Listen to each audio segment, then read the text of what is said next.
ମନ କିଣି ନେଉଛି ଯମୁନାପଶିର ଅଖଣ୍ଡ 24 ପ୍ରହର ନାମଯଜ୍ଞ।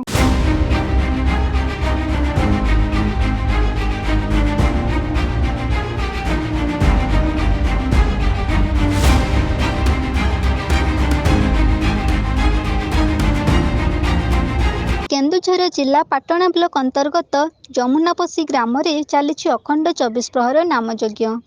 ଗ୍ରାମର ସଂକୀର୍ତ୍ତନ କମିଟି ଦ୍ୱାରା ଆୟୋଜନ କରାଯାଇଥିବା ଅଖଣ୍ଡ 24 ପ୍ରହର ନାମଯଜ୍ଞ ଖୁବ୍ ଶାନ୍ତି ଶୃଙ୍ଖଳାର ସହିତ ହେଉଥିବାର ଦେଖାଦେଇଛି। କମିଟିର ସଦସ୍ୟମାନଙ୍କ ଗୁରୁଦାୟିତ୍ୱରେ ଦର୍ଶକମାନଙ୍କ କୌଣସି ଅସୁବିଧା ଯେମିତି ନ ହୁଏ ସେଥିପାଇଁ ସମସ୍ତ ସଦସ୍ୟ ତତ୍ପର ରହିଛନ୍ତି।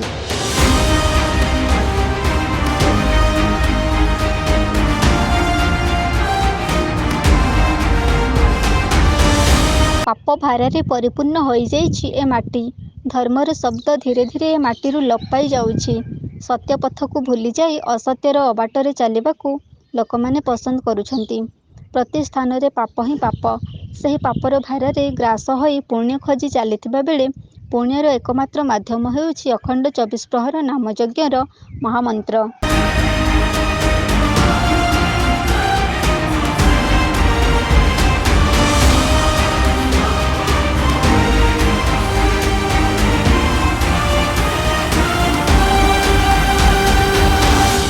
ଖୁବ୍ ଉତ୍ସାହ ଓ ଉଦ୍ଦୀପନାରେ ମହାମନ୍ତ୍ର ଶ୍ରବଣ କରୁଛନ୍ତି ଶହ ଶହ ଦର୍ଶକ।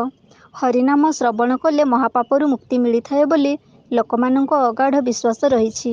ତେଣୁ ହରିନାମ ପାନ କରିବାକୁ ବହୁ ଦୂର ଦୂରାନ୍ତରରୁ ଦର୍ଶକ ଛୁଟି ଆସିଥାନ୍ତି ଯଜ୍ଞ ମଣ୍ଡପକୁ।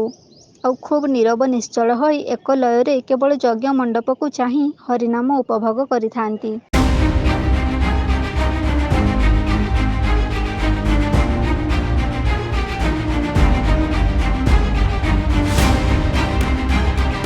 ଯମୁନାପଶିର ଏହି ଅଖଣ୍ଡ 24 ପ୍ରହର ନାମଯଜ୍ଞରେ ଆକୃଷ୍ଟ କରିଛି ଛୋଟ ଛୋଟ ଝିଅମାନଙ୍କ ହରିନାମ ସଂକୀର୍ତ୍ତନ। କଅଁଳ କଣ୍ଠରେ ହରିନାମର ମହାମନ୍ତ୍ର ଗାନ କରି କୁନି କୁନି ପାଦର ନୃତ୍ୟ ସମସ୍ତଙ୍କୁ ବାନ୍ଧି ରଖିଦେଉଛି ଯଜ୍ଞ ମଣ୍ଡପର ଆଧ୍ୟାତ୍ମିକ ଡୋରିରେ।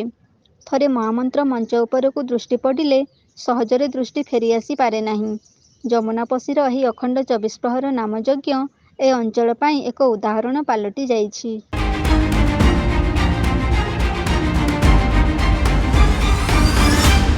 ପାଟଣାରୁ ଦେବାନନ୍ଦ ମହାନ୍ତଙ୍କ ରିପୋର୍ଟ, এবি ନ୍ୟୁଜ୍।